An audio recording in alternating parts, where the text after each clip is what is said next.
Who's making the NHL All-Star Game from the city of Toronto, from the Maple Leafs? Hey, there's 6 contenders. You could put the Maple Leafs, the Tampa Bay Lightning, combine them, and you'd have an All-Star team. Go ahead and add the Florida Panthers to this, and you got a super team.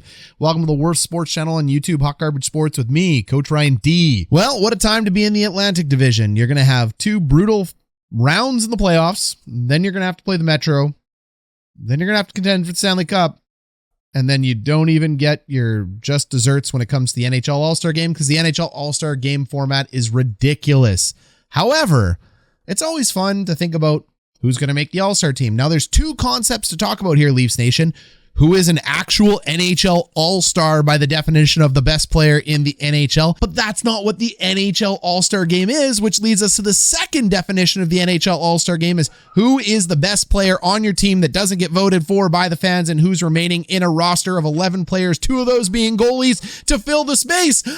Because there's a bunch of bum teams out there that get to send a player and they just shouldn't get to send a player. So the format this year, Leafs Nation, you're going to get 6 forwards, 3 defensemen, 2 goaltenders. Standard stuff. The conditions the NHL puts under this is every team has to have 1 player. There's 8 players in your division, so that means there's only 3 spots where you could send 2 or more players to the NHL All-Star Game. Now, there's no limit saying it could be 2 or 3, so the Leafs could have a maximum of 4 players sent to the All-Star Game. The next thing to look at is player composition of those bad teams. Some of those bad teams only have 1 player that you could justifiably send. I mean, even that is a stretch, and it's at a very specific position, so they have to fill that hole. Whereas teams like the Leafs, the Panthers, and the Tampa Bay Lightning, they could send a player who's a forward, a defenseman, and a goalie, and it's justifiable. So the teams from the bad areas are likely the ones that are going to go ahead and fill that spot first. The second thing you have to think about is that this is a game for kids, and this is a game to sell some jerseys, to do some merch, just promote the NHL as a whole. So big names are going to go. There's a marketability behind this.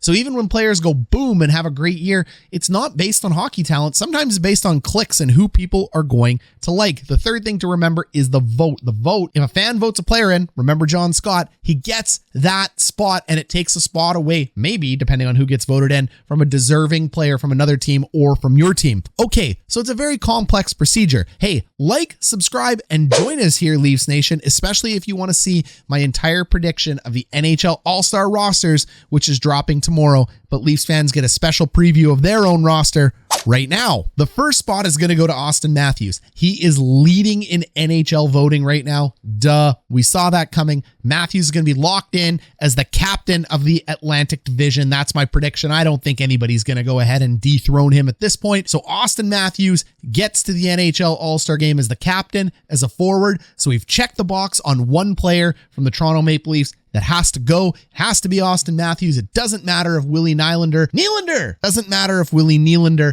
has a better year or is having a better year. John Tavares, Mitch Marner, it's not going to be Marner, or Morgan Rielly's having a career year. Auston Matthews is locked in as your Leafs representative. Now there's 3 more spots that you could play with, but like we said, they're not going to get 3. Likely to get 2, very unlikely to get 3 spots, but I think they're going to get 2. It's a very reasonable assumption to say that they're going to get 2. And to think through this logically, you got to go to Jack Campbell and the goaltenders. Why? Because if you look at the Atlantic Division, there's not really that many good goaltenders. There's really only 3 candidates. Florida has Bobrovsky, and even though he's always on the case, Bobrovsky's at the back. He's number 3 of the top goaltenders. You got Andrei Vasilevsky, who is an absolute lock because he's best goaltender in the NHL, so he's going. And then you have Jack Campbell, who's number 2. Ironic that goalie 1 and 2 right now in the NHL are playing in the same division, but it's tough to be a Leafs fan these days. Campbell and Vasilevsky are likely locked into their NHL spots over Bobrovsky. And that's because Florida has other players they can send, like Ekblad, Huberdeau. I know it's Huberdeau, Barkov, heck, even Uyghur's in there. I mean, there's a lot of great players Florida can send, so it doesn't need to be the stretch that is Bobrovsky. So the 2 likely spots for the Toronto Maple Leafs are going to be Campbell and Matthews. Morgan Rielly is a possibility. They may add Rielly to defense, but then again, you got to think, where are you going to put a Buffalo Sabres defenseman? Where are you going to put a Buffalo Sabres forward? Buffalo needs a representative. Their forwards are dust. they have only one competent player, and that competent player is Rasmus Dahlin. So he's going to get one of the 3 defensive spots. Then you've got to think you have the NHL's leading point getter at defense, which is Victor Hedman. He's getting the spot, duh. So Hedman's locked in.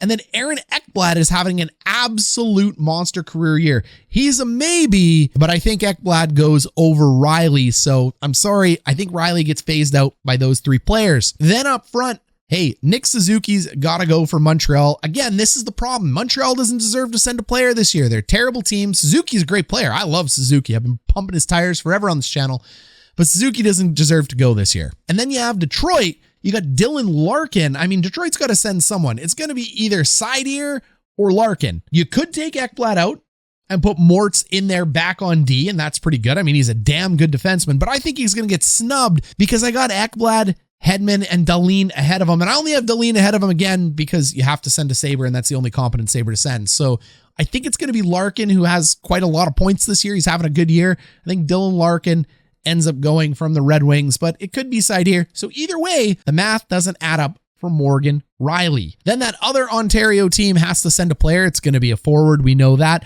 The Boston Bruins have to send a player. It's going to be Marchand. We know that. That leaves one spot left up front that maybe Toronto could get, but like, I'm pretty sure that spot is either going to go to a Tampa Bay Lightning or a Florida Panther.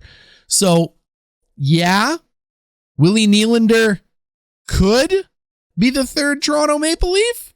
Yes, he comes from a large market, which is a very favorable thing for Toronto, but I just don't think it's going to be him. I think Stamkos or Huberdeau is going to beat him out for that spot. I think it's Huberdeau. Maybe it's Stamkos. Pay attention to my video tomorrow. I'll break it all down. But I think it's going to be 2 Leafs. I think it's Matthews. He got voted in. He's stuck. It's going to be Campbell because it's not going to be Bobrovsky. And then as you kind of play through that breakdown of the Atlantic Division, which you can see on my right-hand side here, which is my preview for tomorrow, I don't see how he gets there. I don't see how Nylander gets there. I don't see how Tavares gets there. We know Marner isn't going to get there. I don't see it. It's 2 players. That's who's going to the All-Star Game, Leafs Nation. So thanks for tuning in. We'll catch you tomorrow. Like, subscribe, join us here in Hot Garbage Sports.